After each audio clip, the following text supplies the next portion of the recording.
going on, Packers fans? Aaron Nagler here with Paul Bretl. You can find him at ESPN LaCrosse or right here on the Cheesehead TV YouTube channel. Paul, how you doing, man? I'm excellent, Aaron. Always happy to jump on, talk Packers football with you. Thanks for having me. Hell yeah. And look, I used to do the 53-man roster prediction way back in like 2007, 2008, probably for a number of years. I'd say about 10 years in a row I would do it. But that's when no one was doing it. Now it seems like everybody's doing it. And so I've kind of fallen off of that game. But I did want to talk to you because you're someone who's there every day during training camp, right? You've seen this kind of maturation of some of the young players. You've seen roster battles from the very first day of camp to the very last day. So I did want to talk to you about your 53-man roster prediction because I thought it was pretty interesting. And it seems like we're in lockstep about a lot of the positions, maybe some disagreements here, but so let's just start at the top and start with the kind of, I guess, subject du jour, if you will, across the internet here when it comes to the quarterback position. Obviously, Jordan Love, new contract, your starter, that's squared away. Now, what happens behind him is where everyone's kind of, I guess, guessing, right? And you really would have loved to see one of these guys, either Michael Pratt or Sean Clifford, seize the day, so to speak, in that final preseason game. Really didn't seem like that is what happened. How do you see this position shaking out? That's a great question. So I had Michael Pratt as the backup, kept two quarterbacks. And for the longest time, I was on the side of, I think Sean Clifford's going to win this job because I was so dug into the value that even 1 year of experience in the NFL and Matt LaFleur's system, I thought that was just be the differentiator throughout all of this. And even until a week or two ago, like I was still of that mindset. But post game, I'm putting together an article. You know, we have Clifford's quotes, Pratt's quotes, LaFleur, just about kind of the last preseason game, the preseason as a whole. And I was like, let me just put their preseason numbers in there just as kind of a total. And Pratt was way more efficient, you know, relatively speaking. Pratt was way more effective. And so that experience that Clifford has over him, the resiliency that we've often heard Matt LaFleur use when describing Clifford, his ability to bounce back after an interception with a big play, the gamer quality that he has. I know Tom Clements has equated that to Matt Flynn as he saw back in the day, but those are like the key, you know, attributes for Sean Clifford that should have been an advantage, and it wasn't at all. In the game, it wasn't. So at that point, it's because, again, if they have to rely on a backup quarterback for a long period of time, completely different story. But if we think of it in, all right, it's the third quarter, we got to get through the game. Who can get us to victory? It's a week or two. Who can go 1-1 for us?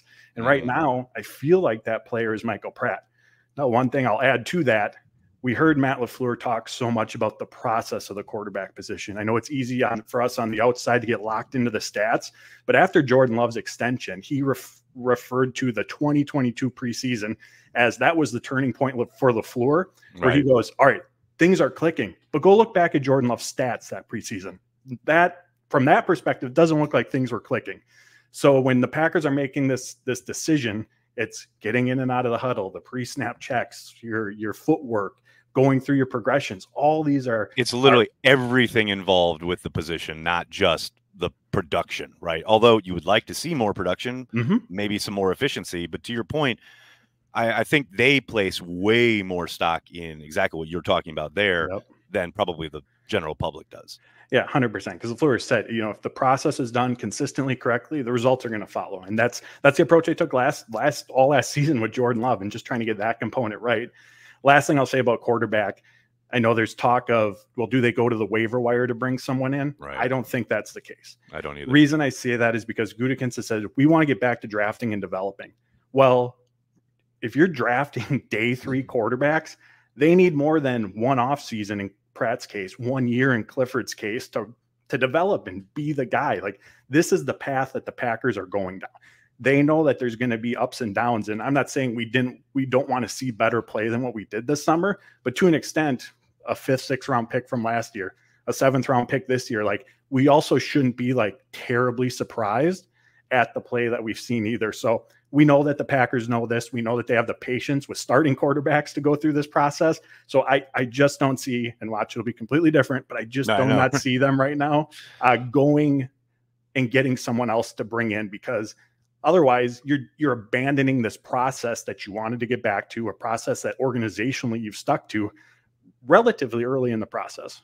And I think the kind of, if you're taking the fans' point of view, right? And I've seen a lot of this on Twitter. I've seen a lot of it in my inbox as far as the calls to bring in someone else, either someone who maybe is available on the waiver wire or even just a veteran. Like, you know, the Ryan Tannehills of the world get mentioned all the time. And I understand that viewpoint from the idea that, okay, say something were to happen to Jordan Love and you've got an extended time, you like the idea of a guy who is a veteran, who has played in the league, has started games, etc. I just think, and I'm with you in lockstep here, I think their conviction of wanting to develop the young players far outweighs the idea of, okay, we might be able to steal a game or two while Jordan is out. Look, if Jordan Love were to go down for an extended period of time, that's most likely your season, especially after you gave him the contract you gave him. You had to know you're probably going to have to go young and cheap behind him, right? Pouring in a bunch of resources, like twofold at the quarterback position, just from a cap standpoint, is going to be tough. I do think, you know, like I said, I understand people wanting a vet, but ultimately I think long-term for this team, and this is how they operate, we've seen so many kind of instances where they have taken the long view on pretty much everything rather than a quick fix. I'm with you. I think they stick with their youth plan, so to speak. And I'm with you also on Pratt.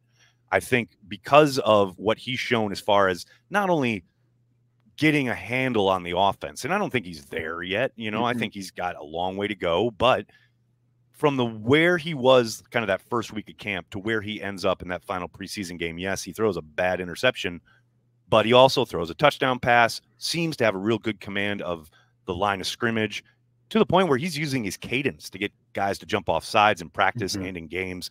I just think he's at a point where, yeah, he's got enough command of the offense, but he's probably got more physical tools as well to be able to push the ball downfield, maybe make more throws than Clifford can. And my last thing on Clifford is, it's funny to me, you mentioned Tom Clements talking about what a gamer he is. I think if your quarterback coach, the guy who's charged with teaching you the finite minutia and details of the game, is talking about, well, he's just a gamer. Like, I think that tells you how limited he is. I mean, that's no shade on Clifford, but there is a ceiling there that I think he's probably reached just physically. And it is going to be, if he's going to make a living in the NFL, it's going to be, you know, living by his wits, so to speak, on game day. And that's not something you can probably count on if you're the Packers. Yeah, well said. That's where I come down on it. Sticking in the offensive backfield, let's look at running back. This seemed to be a position of strength heading into camp, but of course, as always, injuries will have a bit of a say here. The A.J. Dillon thing is very, very interesting to me because the nature of the injury, because the stinger and the fact that it's something he dealt with at the end of last season, and the way Matt LaFleur has been super non-committal regarding any kind of timeline or severity of the injury. You have him on your 53-man prediction designated to IR, which this year doesn't mean he's done for the season. You can bring back 2 players this season. But you do have them keeping 3 in Josh Jacobs, Emmanuel Wilson, and Marshawn Lloyd. Do you think Lloyd makes that 53? I do. And again, anything injury related that I'm predicting in this is just speculation on my part. I just want to put that out there right away. But yeah, with A.J. Dillon, I'll start there. You know, as you mentioned, you know, both him and Matt LaFleur mentioned last week that they're still gathering opinions on, you know, how to approach the stinger that he's dealing with in his neck. And so again, just looking out less than or about 2 weeks away now from the regular season opener, it just feels like such a short time frame when you're still gathering opinions, especially with an injury of the neck. As far as with Lloyd, again, the hamstring, just speculating again, but I think already missing 2 weeks. We're 2 weeks away from the regular season. If he goes on IR, all of a sudden that's a 2-month injury that the hamstrings kept him out. Not to say that can't happen with that injury, but just taking a guess that he's going to be ready, even if it's not for week 1, but it'd be sooner than week 4, which is why I have him on the roster. And, you know, Emmanuel Wilson, again, heck of a job taking advantage of the opportunities. What a summer. Absolutely. And we all know the juice that he brings with the ball in his hands, his ability to make defenders miss was on display all preseason. And Ben Sermon said that the pass pro element of it, he's improving on. It's still an area that he's going to have to continue to developing in to be a true third down back that the Packers can count upon. But even if Lloyd is 100% good to go for week 1, like Manuel Wilson's going to be running back too. Lloyd's just missed way too much time for injuries as a incoming rookie to be the backup running back and to just take on that responsibility right off the bat. So again, with the injury part, it's some guesswork, but that's how I'm thinking things might play out. I very much agree. I think I kind of joked about this on Twitter a few weeks ago. Lloyd's just setting up for the James Starks role. He's going to come in like late in the season and power their Super Bowl run. So I'm down with that. Like, and that's the thing, right? He doesn't need to be available right away. No. There's no doubt that, yes, it's a 53, the initial 53-man roster. You only dress 6 of them every single week. Nothing says he has to be dressed right away, which I think I'm with you as far as not having him available right away, but probably sooner rather than later. Then we go to tight end. You have them keeping 3 with Luke Musgrave, Tucker Kraft, and Ben Sims. And then you have Tyler Davis to IR. I know that's an unfortunate injury for a guy who missed almost all of last season. Interesting. I know, you look at Davis and his importance on special teams. They love him in that role. I think they'll miss him from scrimmage as well, though.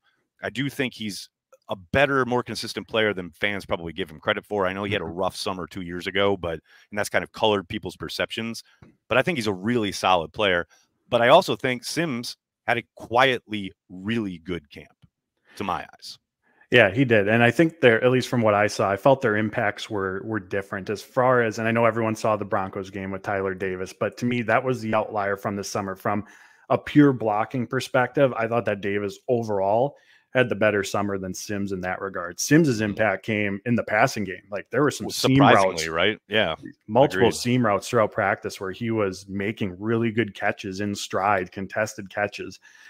So I think it's good in that regard to see his game develop. But like I said, I think Davis, and again, with the shoulder injury, speculating, but with that 2 IR slots that the Packers have and every NFL team has, not knowing the severity of the injury, all we know is it's a shoulder. I decided to use that, not knowing what his availability is going to be for week 1, but for the reasons mentioned, specifically his ability as a blocker. We've all heard how highly Rich Bisaccia speaks of him, and tight ends coach John Dunn, the other tight ends within that room, like when you ask them about Tyler Davis, I mean, they light up. He means a lot to that position group. Sir. And I know there's more to it than just that, but I do think that matters to some degree. And as we look at the Josiah DeGuara H-back role, even at the end of last season, when there was Kraft and Musgrave were both healthy, DeGuara was still seeing 12, 13, 14 snaps a game. That's not huge, but 60 plays, that's about 20%. Like that's not nothing either. And right. I think Davis can help fill that role for them. So I think there's a number of different avenues where he can contribute, and it's never going to be obviously in this massive role. But when you have his ability as a blocker, you can stick him in the backfield. You know that he's going to, be able to contribute on 4 or 5 different special teams phases. Like that stuff matters. So I think that they're going to find a way to put him on the roster. If it really came down to push or shove, it's one of those instances where, well, you have Ben Sims, the younger ascending player, versus Tyler Davis. You kind of know what you're getting. So teams are often going to go with the younger player. So if push comes to shove, I think it is going to be Sims, but because of Davis being able to help in a different ways, I think they find a way to get him on. Let me ask you about another guy who I'm glad you brought up the DeGuara role, because this is where I find the possibility interesting, because look, they brought him back, him being Henry Pearson.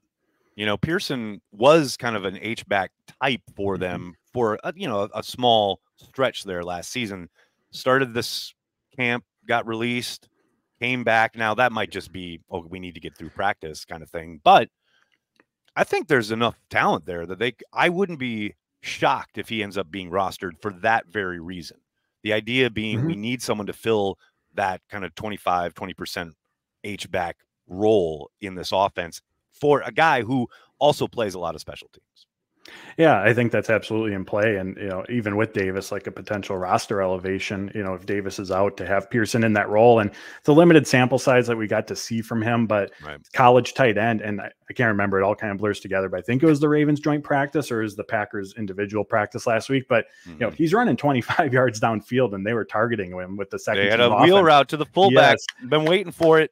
Like, he has the ability with his tight end experience in the past to be just more than a blocker, even though it's probably going to be what his primary role is. But I think that is going to be interesting. As far as I'm a little hesitant on what his usage could be early on. And the only reason I say that is because they did release him. Like, right. If they were truly that high on him being, well, he could potentially help, I just don't see him being that roster cut a month ago or whenever that took place. Yeah, agreed there. But I just like fullbacks, so I want him on the roster. We'll see. I doubt I'm with you. I don't think he makes it, but always have a soft spot in my heart for the fullbacks. Then at offensive line, you have him keeping 10 with Rasheed Walker, Elton Jenkins, Josh Meyer, Sean Ryan, Zach Tom, Jordan Morgan, Jacob Monk, Andre Dillard, Kadeem Telfort, and Travis Glover. I don't think there's any monster surprises there other than the fact that Dillard really showed me something in the last 2 preseason games where at the start of camp, I thought he was a goner. I thought for sure there was no way he was making this team. I will say 100% mea culpa on my part because he played at a pretty damn high level against the Broncos and against the Ravens. Yeah, he absolutely did. And I mean, even going into the preseason, you could tell from the way they were rotating him in. And Zach Tom, even when he went back to the team drills, wasn't 100% team. It was Andre Dillard who was in at right tackle on those snaps that Zach Tom was taking off. So you could see that just in the rotations that he was already starting to establish himself, and just his play mostly at left tackle in the preseason, I think solidified it. I went heavy at on the offensive line, keeping the 10, as you mentioned. And the big reason for that is, Telfort's in year 2 as a UDFA last year. Glover is, a rookie, but a late round pick. So the veteran versus rookie, like that's not really in play, or it's not an early round pick versus a late round pick. It's 2 young developmental tackles who have size, have speed, or have the athleticism, I should say.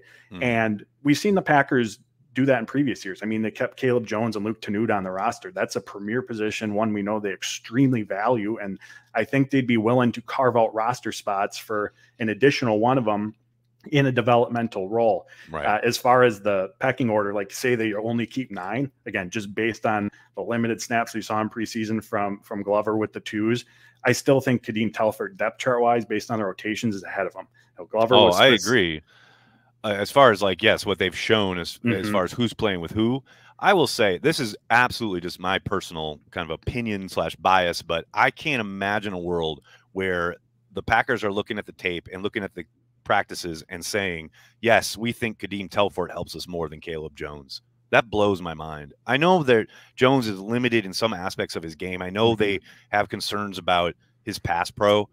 But man, I still think he's a better, more consistent player than Telfort is. That is just me. But wow, it is very blazingly obvious, to your point, because Telfort and the run he's gotten with the 1s and where he's played with the 2s over Caleb Jones, who can't crack, I think he got a handful of snaps with the 1s this entire summer. Yep. And that's a lot of the basis for these predictions that I'm putting out here is kind of what we've seen. I want to talk to you. And exactly. Yeah, Caleb Jones, you just kept waiting for it. Like even moving from the 3s to the 2s, that felt like a big jump, and it occasionally happened here or there, but it became clear that he was with the 3s for pretty much most of the summer.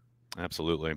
Switching over to the defensive side of the ball, on the defensive line, you also have them keeping 10 with Kenny Clark, Devontae Wyatt, TJ Slayton, Carl Brooks, Colby Wooden, Rashawn Gary, Preston Smith, Lucas Van Ness, JJ Enigbari, and you have them keeping Brenton Cox, which I like because I agree. I have seen this be kind of the demarcation line as far as people online trying to make their predictions. This is where I think if people want to go light, they keep Cox off because they want to keep someone at a different position. But I'm with you. I think Cox has shown enough, especially in a scheme change, what he's being asked to do with his hand in the dirt. He's really, to my eyes, come on as the summer has kind of progressed here.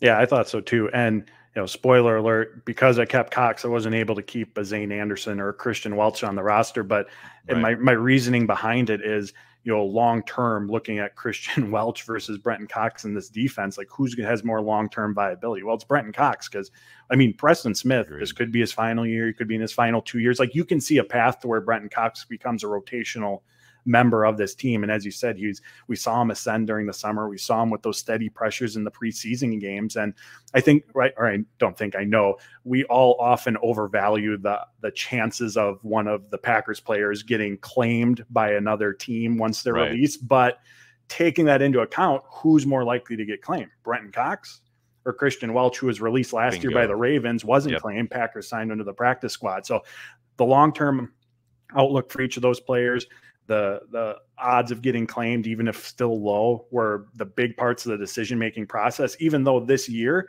like, Welch probably would have a bigger impact because of special teams. Like Cox, it's tough to see a path to him getting snaps. There's 4 guys ahead of him at defensive end.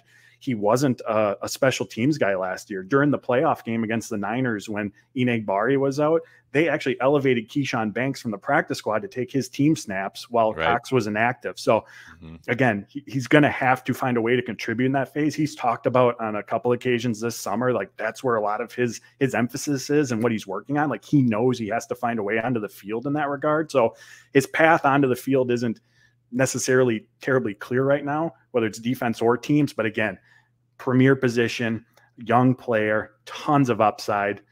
Those are the guys that the Packers bet on and keep on the roster. Very much agreed. Then looking at linebacker, you've got them keeping 5 with Quay Walker, Isaiah McDuffie, Eric Wilson, Tyron Hopper, and Edrin Cooper.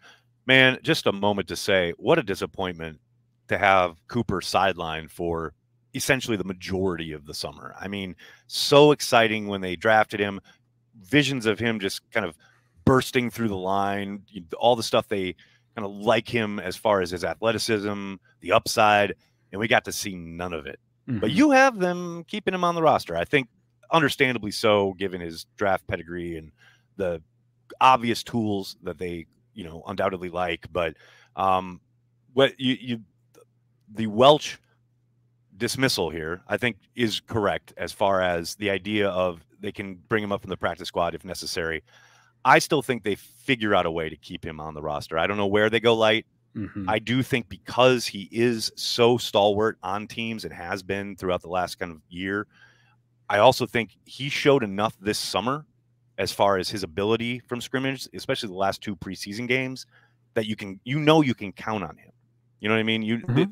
There's not going to be this complete fall off as far as a guy who doesn't know the assignments, isn't assignment sure, is not kind of arriving sideline to sideline, ball hunt down the ball carrier, etc. I think they find a way to keep him, but I completely understand why you have him off your 53. Yeah, it's funny you mentioned that. I said to Andy Herman on Saturday, I said, whether it's Welch or Zane Anderson, there's not room for both, but my gut feeling says there's room for one. But as I was going through this exercise, I just couldn't find a spot where I could sit here and explain in a way that I could get behind for myself and my own reasoning, other than just saying he's on the team, he's off. And so ultimately that's what came into play here. And, you're relying, we talk about the jump from college to NFL on offense and defense. I mean, that's on special teams too. So Cooper and Hopper are going to have to make an impact in that phase of the game, especially at such a special teams heavy position. And you can look at it twofold. You can look as, Rich Bisaccia. I don't know if he still is, but I believe at one point the highest paid special teams coordinator in football, where here's 2 guys with elite athletic traits. Let's get them to produce, get them on the special teams. Let's get them to produce in that phase of the game. Just Bisaccia, his status as a special teams coordinator, like those are some things you might expect him to get out of those players. Not to say it's going to be easy, not to say there won't be ups and downs, but that was part of the equation for me as well.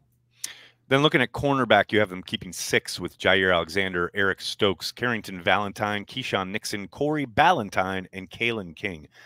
I will say, looking for a place to go light, I think Ballantyne's in question. I think they love him. Obviously, they brought him back. I think he has been a special teams, regular, definitely part of that component. But I didn't think he had a great summer.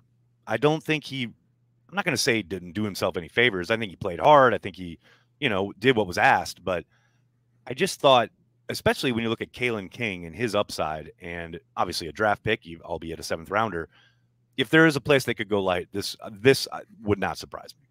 Yeah, I think that's a good point. And again, if you're going lighter, I would choose to keep King over Ballantyne. What I like about Ballantyne though is, man, when he was called upon last year, 400 plus snaps on the boundary, like just having that stability and depth. And I know they have, they have Carrington Valentine coming off the bench as their primary boundary backup, but he was Ballantyne was working out of the nickel throughout training camp, just giving a little extra versatility to his game if you ever need to be called upon in that situation. And again, when we saw the rotations in practice, if Alexander or Stokes needed a breather, and this was when Valentine was out, it was Corey Ballantyne who was coming in. The special teams contributions he's made in the past. So again, I think that's a great point. I went with him just because of kind of that well-rounded nature that he brings. And as far as Kalen King goes, I mean, some splash plays, the forced fumble, 2 interceptions in camp, a sack, and I just love the physicality that he brings to that nickel position. He was a primary boundary cornerback during his time at Penn State.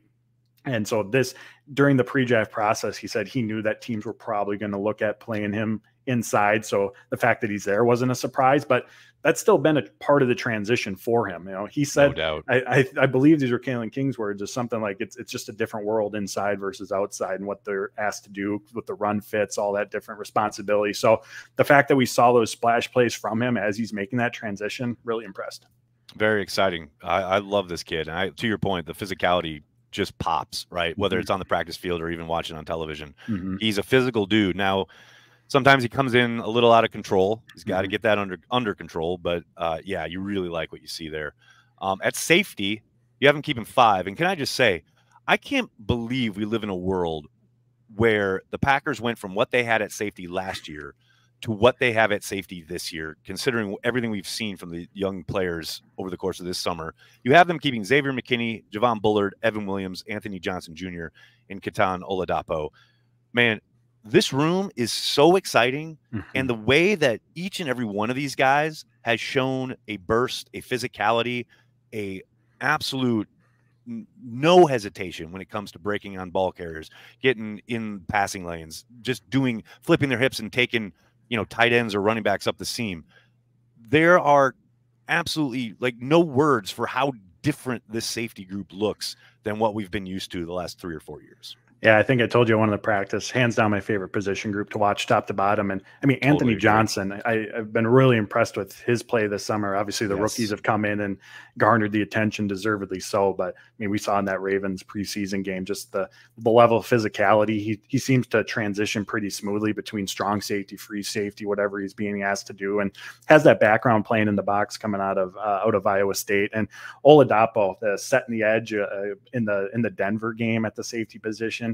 And he has the potential to, I think, be just a really good special teams player. I mean, you got the physicality, you got the athleticism, just kind of those key traits. He's going to have to get acclimated to it. He said special teams wasn't a role he was asked to fill often at Oregon State. You can see him being, filling out a niche role on defenses, if they wanted to go heavier in dime or anything like that. So again, without Zane Anderson in the mix, and again, numbers wise, I didn't have an opportunity to fit him on the roster. This position group seems pretty cut and dry. And one more quick thing, I know this is the roster prediction, but the joint practice with the Ravens, our first extended look at Xavier McKinney against an opposing defense, everywhere from love it.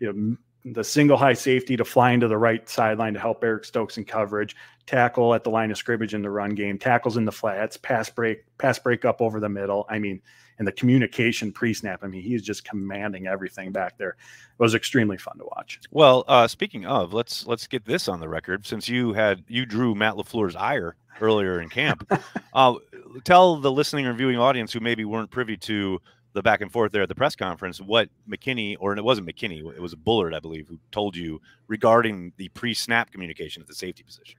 Yeah, Evan Williams said that they're giving McKinney the autonomy basically to decide pre-snap, based on the personnel, the matchups that McKinney likes or that he thinks one of the other safeties might benefit from, that he's deciding at that point who's playing deep, who's playing in the box. And again, that's not common. That is not a common level of authority that a lot of players are given to make those decisions, especially new defense, new team coming in, having those responsibilities. So that, especially when your running mates are both rookies. Yes. I mean, it says something about the rookies though, that they 100%. Feel comfortable enough.